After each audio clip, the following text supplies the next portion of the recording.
अस्सलाम वालेकुम। आज हम स्टार्ट करने लगे हैं शॉक की बाकी टाइप्स। हमने हाइपोवोलेमिक और डिस्ट्रीब्यूटिव शॉक कर ली थी। अब हमारे पास रह गए हैं कार्डियोजेनिक, ऑब्स्ट्रक्टिव और एंडोक्राइन शॉक। ठीक है। अच्छा, कार्डियोजेनिक शॉक क्या होता है? इसमें आपके पास है एरिथमियास। कार्डियोजेनिक और ऑब्स्ट्रक्टिव में थोड़ा सा फ़र्क है। फ़र्क ये है, नज़र आपको दोनों के अंदर कुछ कार्डिक सिचुएशंस ही आएंगी, लेकिन कार्डियोजेनिक शॉक का मतलब है हार्ट के अंदर कोई मसला है। फॉर एग्जांपल एरिथमियास हैं, वेल्वुलर हार्ट डिजीज़ है, ठीक है, या फिर कोई मायोकार्डियल इंजरी हुई है या कार्डियोमायोपैथी है जिसकी वजह से हार्ट प्रॉपर पंप नहीं कर पा रहा, उसके इर्द गिर्द कोई ऑब्स्ट्रक्शन नहीं है। ठीक है, हार्ट के इर्द गिर्द कोई मसला नहीं है, हार्ट के अंदर कोई मसला है, उसकी वजह से वह प्रॉपर ब्लड पंप नहीं कर रहा और टिश्यूज़ तक ब्लड और ऑक्सीजन नहीं जा रहा, तो दैट इज़ कार्डियोजेनिक शॉक। ठीक है। लेकिन ऑब्स्ट्रक्टिव शॉक ये होता है कि हार्ट के अंदर कोई पैथोलॉजी नहीं है, वेल्व्स भी ठीक हैं, कोई इंजरी भी नहीं है, लेकिन उसके गिर्द या तो फ्लूइड इकट्ठा हुआ है या एयर है या कोई मसला उसके गिर्द है। For example cardiac tamponade. ठीक है, टेम्पोनेट में आपको पता है कि सारा जो फ्लूइड है वो बेसिकली अकॉर्डिंग टू हार्ट जो है वो कलेक्ट होना शुरू हो जाता है। तो वो एक सिचुएशन हो सकती है। टेंशन नीमोथोरिक्स यानी एयर इकट्ठी हो गई है थोरेसिक कैविटी में। मैसिव पल्मोनरी एम्बोलिज्म, ठीक है, पल्मोनरी आर्टरी में कोई एम्बोलाई है, वो जो है उसको पंप नहीं करने दे रहा हार्ट को।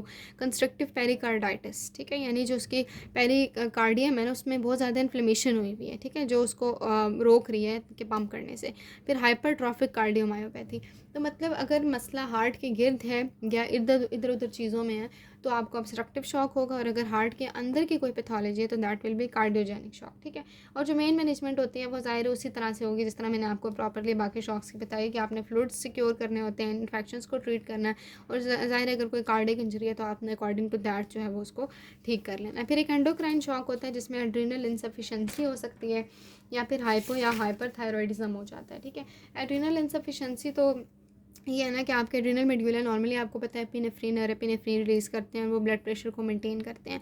अगर वही नहीं रिलीज़ हो रहे तो ज़ाहिर है बंदा शॉक की तरफ चला जाएगा, लेकिन इतना कॉमन नहीं है। हाइपो या हाइपरथायरॉयडिज्म में भी ये सिचुएशंस हो सकती हैं।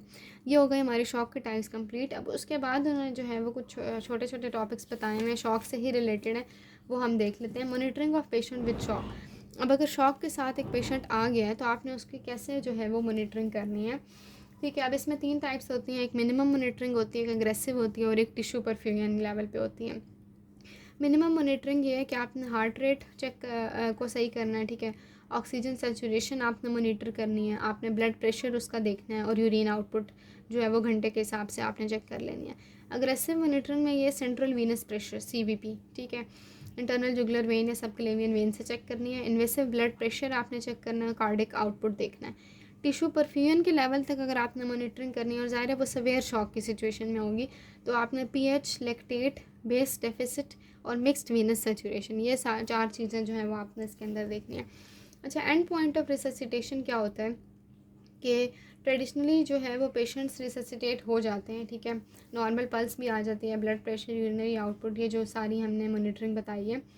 लेकिन अगर नहीं होती तो टिश्यू परफ्यूजन के लेवल तक है, फॉर एग्जांपल, तो इनके लैक्टेट भी ज़्यादा अभी आ रहा है, ठीक है, वीनस सेचुरेशन भी उसकी जो है वो डिक्रीज़ हुई हुई है, तो उसको कहते हैं परसिस्टेंट ऑक्यूल्ट हाइपोटेंशन। ठीक है, कि हमने कुछ ना कुछ मॉनिटरिंग कर ली थी लेकिन अभी तक उसकी जो सिचुएशंस हैं, लैक्टेट है या फिर जो बेस डेफिसिट है या फिर आपका जो सेचुरेशन है वो ठीक नहीं हुई, तो उसको कहते हैं परसिस्टेंट ऑक्यूल्ट हाइपोपरफ्यूजन। ठीक है, कि अभी तक हाइपोपरफ्यूजन है टिश्यूज़ की और वो चीज़ हमने ठीक नहीं की। ठीक है। तो आपने फिर ज़ाहिर है क्या क्या एंड पॉइंट्स अचीव करने होते हैं in the case of resuscitation, तो उसमें ये सारी चीज़ें आती हैं अप टू परफ्यूजन लेवल।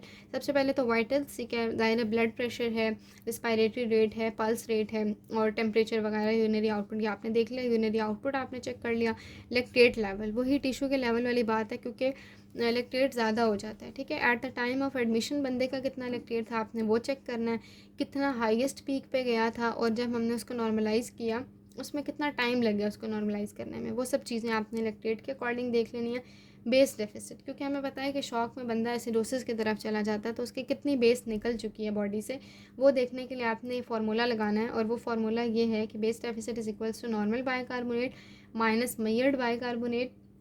ठीक है, जितना होना चाहिए उसमें से जितना बंदे का है वो आपने माइनस किया, मल्टीप्लाई 0.2 मल्टीप्लाई वेट इन केजी, तो यहाँ से आपको पता चल जाएगा कितनी बेस उसकी लॉस हो चुकी है, तो उसके अकॉर्डिंग आपने उसको ज़ाहिर है बाइकार्बोनेट लगाने हैं।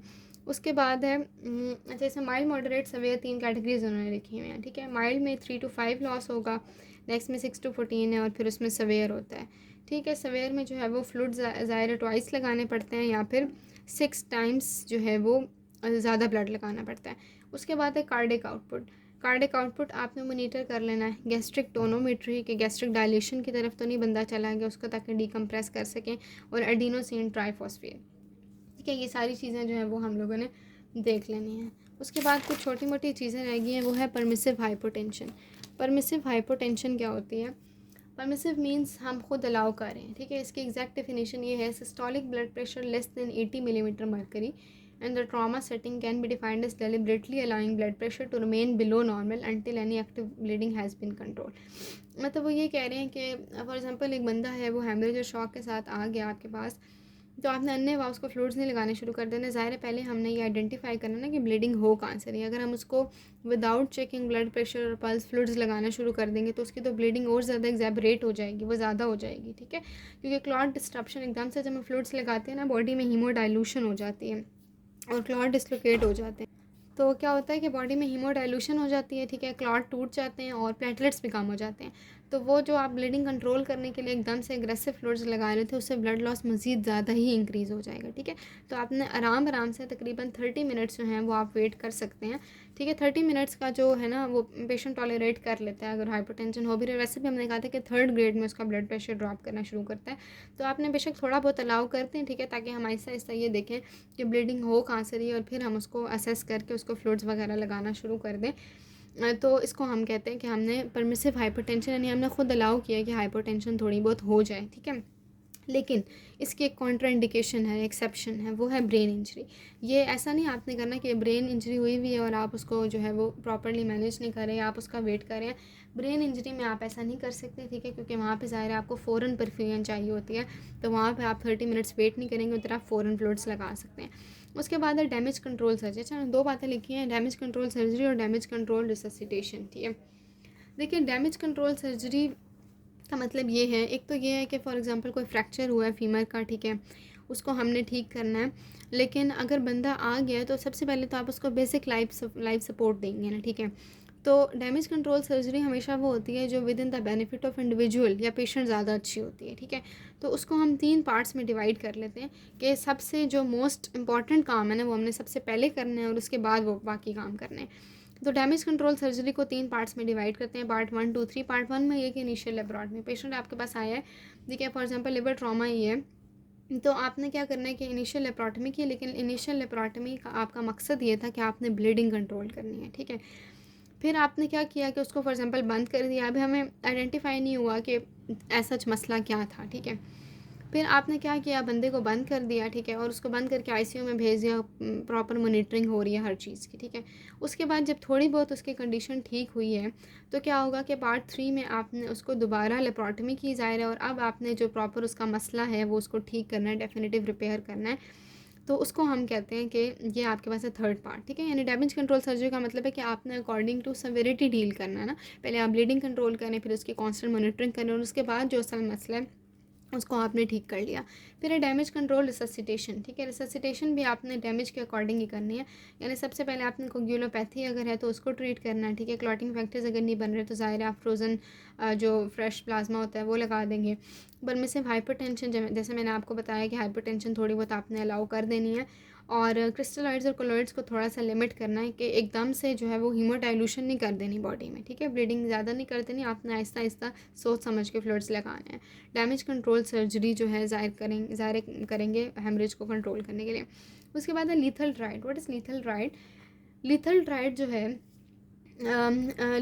लीथल इज़ समथिंग डेंजरस ना। ठीक है, तो हाइपोथर्मिया, एसिडोसिस एंड कोगुलोपैथी, जब भी बंदा हाइपोथर्मिया में चला जाता है, ठीक है, यानी ब्लड टेम्परेचर उसका नॉर्मल से बहुत कम हो गया, एसिडोसिस हो रही है और कोगुलोपैथी, क्लॉटिंग फैक्टर्स नहीं बन, इन तीनों चीज़ों को हम कहते हैं कि ये लीथल ट्राइड है। ठीक है, ये जो है वो ज़ाहिर है बहुत ज़्यादा लीथल साबित हो सकते हैं, तो आपने इसको फ़ौरन से ही ट्रीट करना होता है। ठीक है, उसके बाद उन्होंने थोड़ा सा सेंट्रल वीनस लाइन के बारे में बताया, तो वो खैर मैं आपको थोड़ा सा बता देती हूँ। जो सेंट्रल वीनस लाइन है वो सब क्लेवियन या इंटरनल जुगुलर वेन के अंदर पास करते हैं। और क्यों करते हैं, सवाल ये है कि पेरिफेरल वेन्स के अंदर भी तो हम नॉर्मली इंजेक्ट कर देते हैं हमेशा इमरजेंसी सिचुएशन में। ठीक है, इंडिकेशंस मैं आपको पहले बता देती हूँ।